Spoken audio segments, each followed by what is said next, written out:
Abordons aujourd'hui la notion des sous-programmes. Cette notion étant suffisamment complexe pour l'expliquer et 15 minutes étant relativement court, je vais procéder à l'enregistrement de 3 vidéos différentes. La toute première qui expliquera ce que sont les sous-programmes, la deuxième qui vous expliquera ce que sont les procédures et enfin une dernière qui expliquera ce que sont les fonctions. Il faudra bien entendu les visualiser dans cet ordre-là.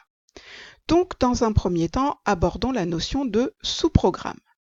Lorsqu'un programme est long, il est irréaliste d'écrire son code d'un seul tenant. En fait, on décompose le programme en plusieurs petites parties, on donne un nom à chacune de ces parties et on les assemble pour former le programme final. C'est le principe de la programmation modulaire qui repose sur l'écriture de sous-programmes. Un sous-programme est, comme son nom l'indique, un petit programme réalisant un traitement particulier qui s'exécute à l'intérieur d'un autre programme. Les sous-programmes sont utilisés pour deux raisons essentielles. Quand un même traitement doit être réalisé plusieurs fois dans un programme ou plusieurs programmes, dans ce cas, on écrit un sous-programme pour ce traitement et on l'appelle à chaque endroit où l'on en a besoin. On évite ainsi de réécrire plusieurs fois le code du traitement et de faire des copier-coller.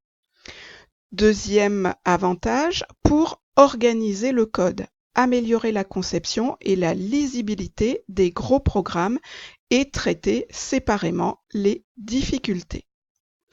Sachez que certains sous-programmes ont déjà été écrits et peuvent être utilisés directement dans n'importe quel programme. Ce sont des sous-programmes standards ou prédéfinis.